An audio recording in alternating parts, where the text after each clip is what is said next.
Luar biasa, Golkar akan menjagokan Kaesang dan Babah Alun Bostol untuk maju di Pilkada Jakarta. Mantap. Mas Ketum, Mas Kaesang, seandainya beliau memilih Jakarta, saya siapkan kader Partai Golkar yang sudah memalang melintang di infrastruktur, yaitu Babah Alun. Mana Babah Alun? Jadi itu pembahasan-pembahasan, kita banyak punya waktu, tidak terburu-buru, kita akan berbasis ilmiah kepada survei. Dan tentu kita juga harus bicara dengan Koalisi Indonesia Maju.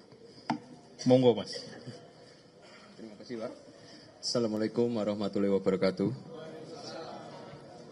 Selamat malam, Shalom, Om Swastiastu, Namo Buddhaya, Salam Kebajikan.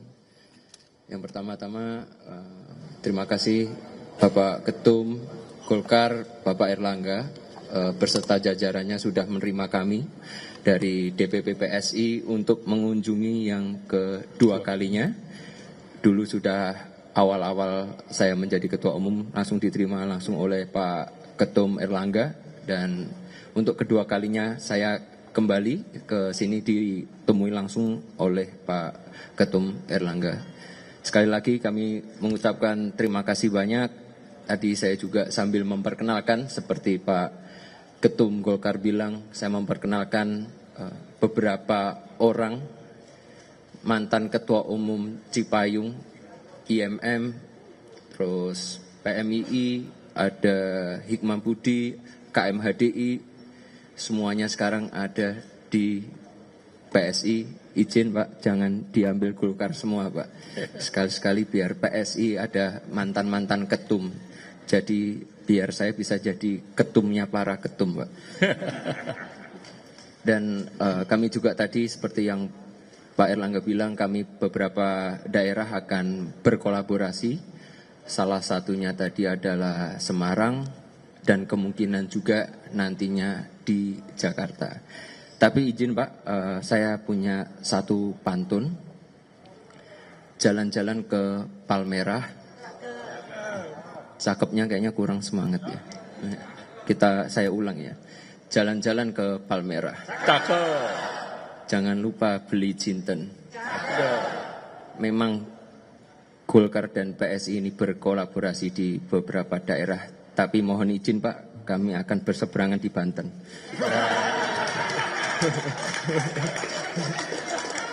Nah, sekalian izinkan memperkenalkan Pak, calon jagoan saya untuk melawan Golkar nanti di Kota Tangerang Pak. Ada namanya Valdo Maldini Pak. Valdo Maldini. Saya kira itu aja Pak. Terima kasih. Wassalamualaikum warahmatullahi wabarakatuh. Sementara Partai Nasdem mempertimbangkan peluang Anies Kaesang di Pilgub Jakarta. Inilah Nasdem. Kan terlebih peraturan sudah diubah dan sudah ditetapkan oleh KPU, dan Pak Presiden Jokowi juga sudah memberikan doa. Semua potensial bangsa kita pertimbangkan, kita kumpulkan semua bahannya, kita kumpul komen-komennya, nanti kita pleno. Ya? Okay. Kemarin PKS bilang mau menarik pasangan duet Anies Kaesang. Nah, Nasdem melihatnya menarik juga atau mempertimbangkan? Ya, semua menarik, semua figur itu kan ada plus minusnya. Kita pemberian rekomendasi kita sampai tanggal 31 Juli kita on proses. Semua sekarang bahan-bahan kita sudah banyak. Kita ada tim juga. Kapan nanti tanggal tersebut? Paling lambat tanggal 31 Juli semua rekomendasi sudah harus terbit. Semua daerah ya. Dan ini sekarang ngomong banyak sekali kan.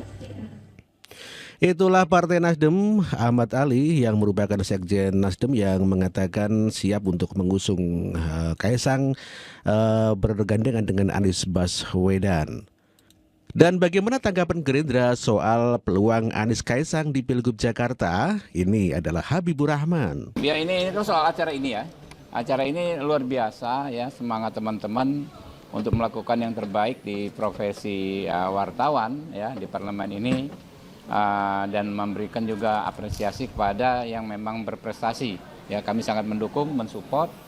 Seperti saya katakan tadi, ke depan ya kita cari apa yang bisa kami lakukan dalam fungsi-fungsi kedewanan untuk juga lebih memaksimalkan profesi teman-teman yang beraktivitas di sini ya.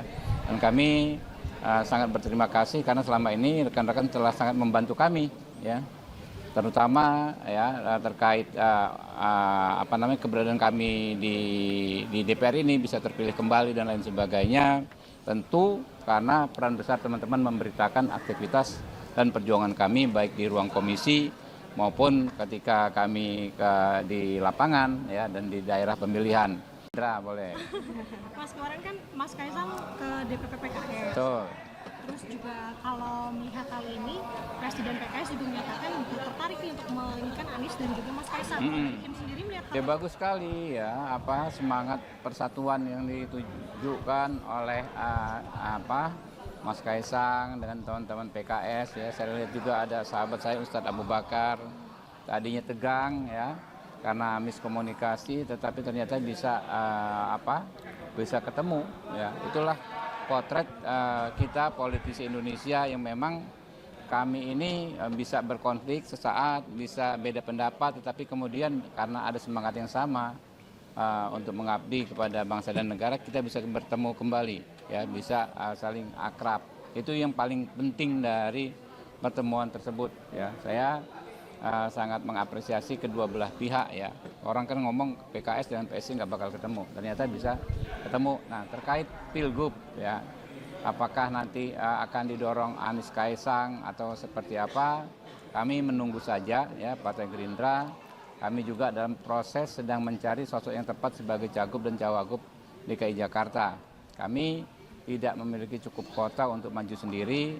Karena itu kami akan terus membicarakan berbagai skema, berbagai kemungkinan dengan partai-partai politik lain. Itulah Habibur Rahman dari Gerindra yang mengatakan masih menunggu untuk mencari tokoh-tokoh yang baik untuk diajukan di Pilkada Jakarta dikarenakan dikarenakan Gerindra tidak cukup kursi untuk mengusung satu pasangan calon gubernur dan wakil gubernur di Jakarta.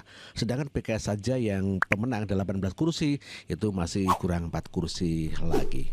Kaisang optimis untuk mengajukan sebagai calon gubernur meskipun Anies Baswedan adalah tertinggi di dalam surveinya. Masih banyak waktu, sebenarnya masih 49 hari lagi. Dan kalau kita lihat di survei, emang Anies ini sekarang yang paling tinggi. Tapi saya rasa Golkar juga punya jagoan. Pak Ketum, ada Pak Ridwan Kamil. Mungkin kalau Pak Ridwan Kamil sudah bosan di Jawa Barat, mungkin bisa mencari tantangan baru Pak di DKI Jakarta. Tapi balik lagi, ini kan politik sangat dinamis khususnya di Jakarta. Jadi kita tunggu aja sampai nanti akhir pendaftaran di 29 Agustus. Baik. Lalu bagaimana tanggapan PAN terkait kunjungan Kaisang ke Partai Golkar? Tentunya ini adalah merupakan deal-deal politik ya. Bagaimana pendapat PAN tentang hal itu? Pertemuan bilateral di antara kedua tokoh, kedua partai itu, yang jelas pimpinan saya Pak Zulkifli Hasan hari ini bersama Pak Presiden Jokowi sedang berkegiatan di Lampung. Lalu bagaimana tanggapan Adi Praitno, pengamat politik mengenai Kaisang putra Jokowi yang juga ketum PSI? Tentu saja hal ini tidak lepas daripada pantauan bapaknya yang seorang presiden. Itu tak mungkin lahir dalam ruang hampa. Semua orkestrasi politik yang dilakukan oleh para elit, termasuk yang dilakukan oleh Kaisang, pasti bermuatan politik secara signifikan. Tentu ini sangat terkait dengan pilkada. Pilkada itu mungkin bagaimana dua partai, yaitu PSI dan Golkar, bisa bekerja sama di wilayah-wilayah tertentu untuk melakukan koalisi politik. Misalnya ketika dengan PKS, misalnya PSI kan ada titik temu, misalnya di Pilkada Lebak dan Bekasi, kedua partai PSI dan PKS bekerja sama. Bukan tidak mungkin pertemuan antara Kaisang dan Golkar juga akan bicara di mana PSI juga dengan Golkar ini memiliki chemistry dan irisan politik yang sama untuk kerjasama politik di pilkada. Tapi tentu yang paling tebal itu adalah soal bagaimana kemungkinan Kaisang mengharap itu maju di pilkada. Jadi ini menyangkut bagaimana Mas Kaisang sendiri yang akan maju dalam pilkada. Termasuk misalnya soal kemungkinan masuk dalam pilkada Jakarta. Kita sering dengar misalnya dari kawan-kawan media kan selama ini ada upaya untuk menjodohkan antara Ridwan Kamil dan Kaisang Pangarap maju di Pilkada Jakarta. Jadi hal ini juga bisa dilihat oleh publik. Ini bukan hanya sebatas safari politik biasa, tapi tentu untuk mempertebal bagaimana dukungan-dukungan politik soal kemungkinan Kaisang akan maju nantinya. Sementara PDIP tidak akan mengusung Bobi Nasution menantu Presiden Jokowi dikarenakan memang Bobi Nasution tidak pernah mendaftar di Partai Demokrasi Indonesia Perjuangan itu. Ya sebagaimana kita ketahui dulu kan memang Sekjen PDIP Hasto Kristianto boleh-boleh saja semuanya mendaftar kecuali menantu Presiden Joko Widodo ya. Dari Provinsi Sumatera Utara, Pak Bobi itu tidak mendaftar. Itu wewenang pusat lah, apakah itu diterima atau tidak, itu saya tidak bisa menyampaikan ini di sini karena pusat yang berwenang. Kami kan di tingkat DPD. Sekarang ini loh, kalau saya sekarang tadi saya perhatikan, diberhentikan dari partai, berarti beliau tidak boleh lagi membawa nama dan simbol-simbol partai. Kalaupun nanti beliau itu akan diterima lagi sebagai kader, itu nanti akan dipertimbangkan di Kongres.